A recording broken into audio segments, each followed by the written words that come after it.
할렐루야. 예배 이 자리에 나오신 여러분들을 환영합니다. 또 우리 홍정식 대표님 3주 만에 얼굴 뵌 것 같죠? 예, 건강한 모습 뵙게 돼서 감사하고요. 그의 모든 성도님들도 주님의 평안을 빕니다.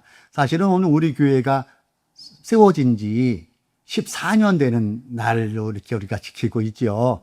우리는 뭐 아시다시피 규모가 그렇게 크지 않아서 특별한 행사는 하지 않고 있는데 어찌하든지 이것이 저는 14년 정도 제가 이 자리에 있었으니까요. 돌이켜보면 참 감사한 일이 참 많고 우여곡절도 많았고 교회가 문 닫을 그럴 어려운 처지도 있었고 또 본의 아니게 모함받은 적도 있고 한 그런 세월들이 있었습니다. 저 개인적으로도 아픔도 있었고 여러 가지 있었지만은 지나고 나와서 우리가 뒤를 돌아보면은 그 발자국마다 하나님께서 성령님께서 예수님께서 우리 교회를 업고 걸으셨구나 하는 것을 해마다 요맘때 느껴지면서 감사를 드립니다. 무엇보다도 열악한 환경 속에서도 이 자리에서 현장에서 함께 예배드리는 여러분들이 계시기에 저에게는 그 자체가 많은 힘이 되고 있음을 고백드립니다. 또 이와 더불어 직장 관계 때문에 이 시간 유튜브로 예배 드리고 있을 텐데 우리 청년 지체들 한 30여 명이 돼요. 우리 교회에 거쳐간 지체들이 다 그래도 감사하게 직장 찾아 자기 밥줄 찾아 떠나고 또 그곳에서 신앙생활 잘하고 결혼까지 하고 그런 것이 저에게 보람이고 우리 교회의 사명이었다고 봅니다. 앞으로도 우리 하나님께서 우리 교회를 처음 주셨던 그 마음, 이 표가 있죠. 우리 교회 표거든요. 하나님을 높이는 교회, 복음으로 이웃을 섬기고 사도행전의 건강한 공동체가 이 안에서만 머물러 있는 것이 아니라 밖으로 자꾸 우리 일상에서 표현되므로 하나님의 나라를 확장할 그 일익을 우리가 감당하는 우리 하늘뜻 푸른 교회의 성도가 되시기를 진심으로 바라고 여러분께 감사를 드립니다. 우리 4주년을 맞은 하나님께 감사의 박수 올리면 감사하겠습니다. 하나님 감사합니다. 예. 그래서 오늘 식사는 따로 없을 것 같고요. 그 대신에 교회에서 약간의 그 식사비를 드려야 될 것 같아요. 그래서 가실 때에 식사비를 교회에서 마련한 거니까 조금씩 받으시고, 그리고 시간이 저희가 이제 9시에 예배 드려서 밥 먹기가 애매합니다. 그렇죠? 아점 먹기가 좀 그래요. 그러니까 그거를 감안하시고 앞으로도 특별한 얘기 없을 때는 우리는 9시에 계속해서 예배를 드릴까 합니다. 아마 여행자분들도 우리 교회 이렇게 유튜브를 들어오시는데 이번 참고하시고요. 9시에 교회로 오시면은 함께 실시간 현장 예배를 드릴 수 있습니다. 이와 더불어 또 유튜브로 예배 드리는 제주에서부터 춘천, 광주, 서울, 안산, 인천 그 외의 지역 우리 청년 지체들에게도 주님의 평안을 전합니다. 아멘. 자, 오늘 우리 하나님의 말씀은 계속해서 야고보서에서 읽도록 하겠습니다. 오늘 본문을 근거로 하여서 하나님보다 더 사랑하는 것, 이러한 제목으로 우리 잠시 말씀을 중심으로 생각해보며 은혜를 나눌까 합니다. 제가 아는 한 선배 목사님이 계셔요. 지금은 연락이 끊긴 지가 꽤 됐지요. 이분은 성격이 되게 내성적이셔요. 남 앞에 나서기도 싫어하고 늘 보면 온화한 표정으로 그렇게 이렇게 대하는 그런 삶이고, 교회도 그저 한 성도가 20, 30여 명 나오는 그 당시 교회였어요. 2층 상가교회. 어느 날 이분이 바뀌는 모습을 보여주는 거예요.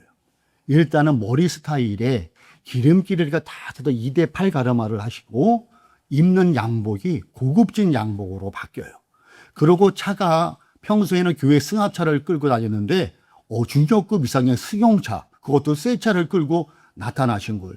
깜짝 놀라죠? 그러면서 그분 말투도 평소에는 말이 없던 분이 자꾸 말이 많아지고 그리고 권면을 많이 하는 거예요. 저에게도 그렇게 그 당시에 이렇게 권면해요. 박 목사, 목회 힘들지? 내가 요번에 좋은 길 알아냈어. 100만 원 투자하잖아? 3천만 원 수익이야. 내가 그 장본인이라도 교회 어렵잖아. 이거 해야 돼. 그래야 교회도 살고 성도들로 이렇게 생활이 좋아져. 꼭 해봐. 계속 그러면서 저뿐만 아니라 만나는 사람마다 이 얘기를 하는 거예요. 그런데 그 얘기가 순간 솔깃해지더라고요. 그러면서 마음 어딘가에 불편해져요. 그리고 그분의 말 태도가, 말하는 방식이 복음보다는 사업 얘기를 많이 하게 되세요. 그러면서 점점 불편한 마음이 느껴지면서 든 생각이 있었어요. 아, 목사님이 변하셨구나. 복음보다는 저분은 돈을 얘기하고 수익을 얘기하시는구나. 복음으로 사람을 섬겨야 할 자리에 돈의 흐름에 저분의 마음이 뺏기는구나. 목회자의 말이 말씀의 권위가 아닌 투자 권위에 설득력으로 사용되고 있구나, 이런 생각을 하게 됐어요. 어느 날 목사님이 얘기하시더라고요. 박 목사, 교회 성도 10명 있잖아. 1억 수익 낼 수 있어. 섬찟했어요. 그 다음에 제가 죄송하지만은 그분 전화번호를 차단시켰어요. 성경은 이 물질에 대해서 뭐라고 얘기합니까? 디모데전서 6장 10절에 이렇게 말씀하죠. 돈을 사랑함이 일만하게 뿌리라고 했어요. 돈을 사랑함이에요. 돈을 사랑함. 돈이 필요 없다는 게 아니죠. 일손으로 둘 때 그것이 악의 뿌리가 될 수 있다고 그래요. 우리 예수님께서는 이렇게 말씀하세요. 마태복음 6장 24절, 하나님과 재물을 함께 섬길 수 없다는 거예요. 그만큼 이 물질은 사람의 마음을 왔다 갔다 하게 한 거를 예수님도 아시고 이분을 지적하셨다는 것이죠. 이처럼 탐욕은 관계를 잡아먹게 되고 돈이 보금자리를 대신하고 형제를 사랑의 대상이 아닌 수익의 통로로 바꾸면은 그때부터 문제가 심각해지는 거예요. 그리고 저는 당시 그 장면을 보면 마음속으로 이런 생각을 한 기억이 나요. 아, 저 오 목사님 하나님을 믿는다 하면서도 하나님보다 돈과 욕망에 푹 빠지셨구나, 이런 생각을 했던 기억이 납니다. 그래요. 오늘 본문이 바로 요 지점을 콕 하고 찍고 있는 부분이에요. 1절을 한번 다시 보세요. 1절을 제가 읽도록 하겠습니다. 너희 중에 다툼이 어디로부터 나느냐? 어디로부터 나느냐? 너희 지체 중에서 싸우는 정욕으로부터 나는 것이 아니냐? 지금 본문을 쓴 야고보는 싸움의 뿌리를 바깥에서 찾고 있지 않지요? 안에서 찾고 있음을 보게 돼요. 그런데 우리는 어떻습니까? 늘 바깥에서 우리의 문제를 해결하려고 해요.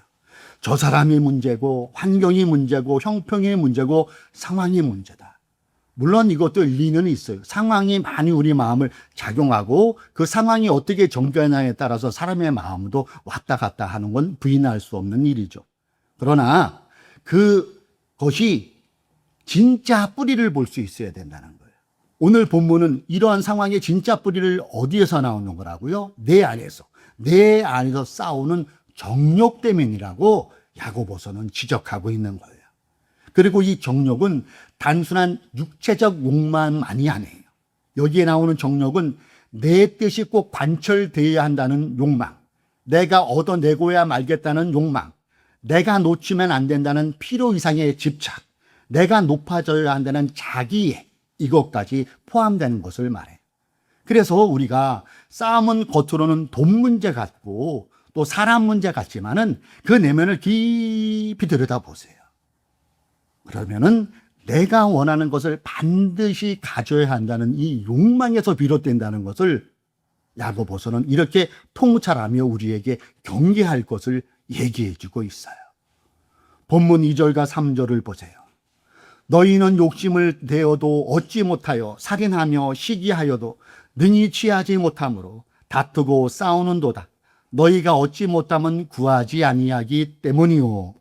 욕심을 내야도 얻지 못하는 것, 살인할 정도로 시기해도 해결하지 못하는 것, 그리고 싸우는 이것을 야고보서는 1차적으로 구하지 않는다에 두고 있어요. 그러면서 3절에 더 중요한 말을 하고 있어요. 자, 3절을 우리 같이 읽어봅니다. 시작. 구하여도 받지 못함은 정욕으로 쓰려고 잘못 구하기 때문이라. 구하는 건 맞는데 잘 번지수가 잘못된 거예요.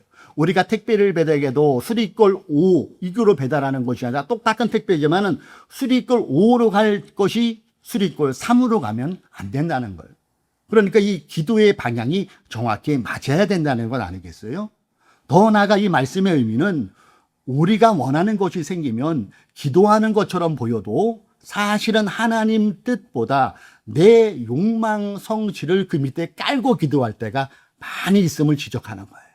하나님 길을 열어 주옵소서. 하나님 내게 이런 물질을 축복을 주면 내가 교회를 섬기겠습니다.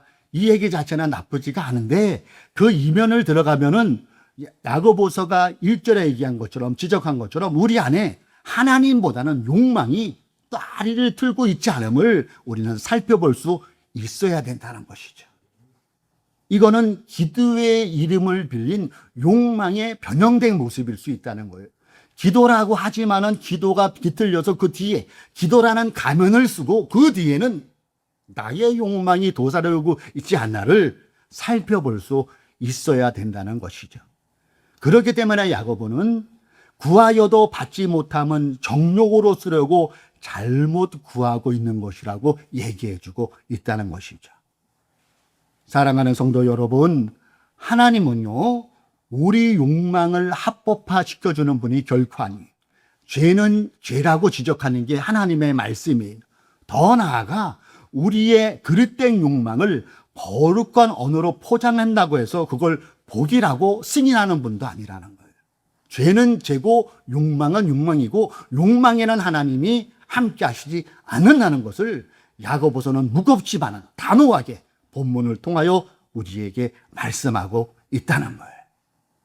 사람은 하나님을 찾는 것 같지만 실제로는 하나님보다 돈이, 하나님보다 성공이, 하나님보다 안전이, 하나님보다 안락함이 더 그 자리를 차지하고 있다면 이때부터 우리의 신앙의 문제는 심각해질 수 있는 것을 본문은 지적하고 있어요. 제가 서두에 말씀드린 이 목사님이 왜 문제가 있을까요?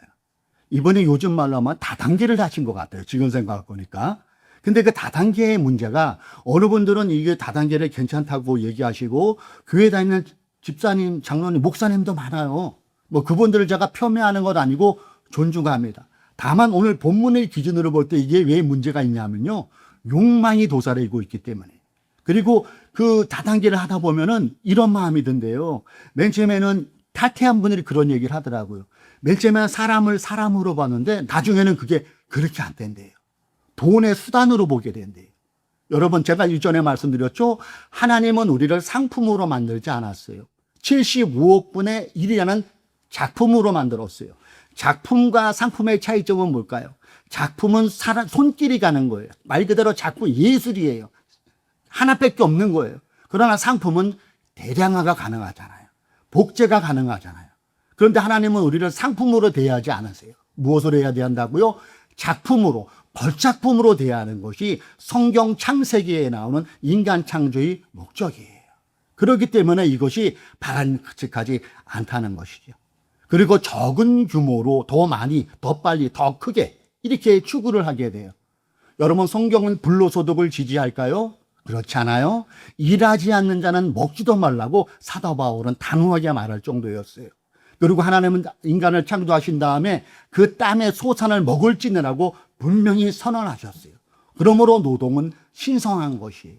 그리고 그 노동이 앉아서 하는 일이든 내가 몸을 들여 땀을 흘려야 할 일이든 똑같아요. 똑같이 소중하다는 것이. 근데 이 다단계의 구조는 이것을 파괴시키고 더 나아가 사람과의 관계를 힘들게 만들어요. 그렇기 때문에 문제가 있다는 것이지요.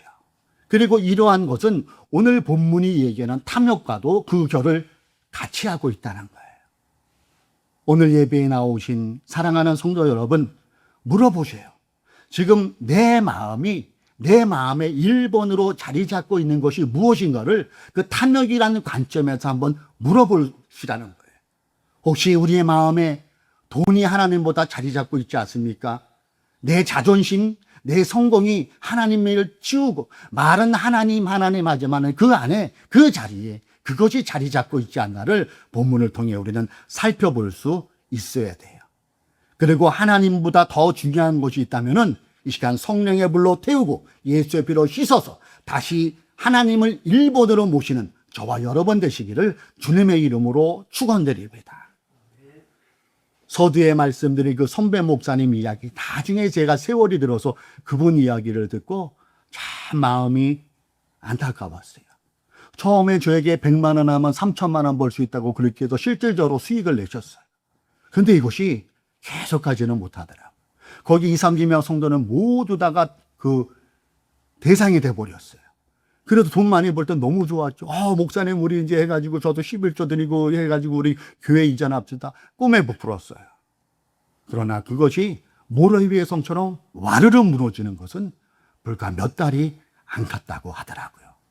그렇게 돈 많이 벌 때는 우리 목사님 최고야, 영적이야, 하나님이 계시받고 했네, 야 이거로 선교 많이 하면 되지, 이런 분들이 이제는 목사님을 원망하는 사람들로 돌변해버리고, 예배를 드리는데 올라가서 목사님 끌고 내려 XX세계 내 돈 내놔. 돈 앞에서는 친구고 뭐도 없더만요. 다 풀어내고 그냥 난리를 핀 거예요. 교회가 어떻게 했어요? 풍지박산 나버린 거예요.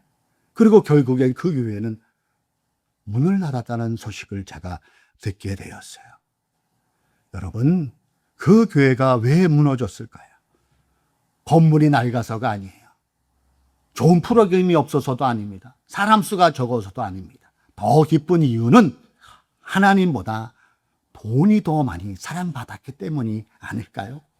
복음보다 나의 이익이 더 매력적으로 여겨지는 그 순간, 그 교회는 교회에서의 역할을 잘 감당하지 못했던 거예요.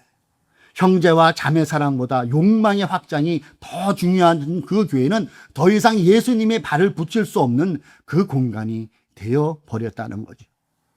나중에 또 어느 분이 그걸 봤는지 서울역에서 그 목사님이 노숙인 생활을 하고 있다는 것을 제가 들은 적이 있어요. 그 교회를 다니는 성도님들 얼마나 상처를 받았겠습니까? 공동체는 무너져 버리고. 그래요.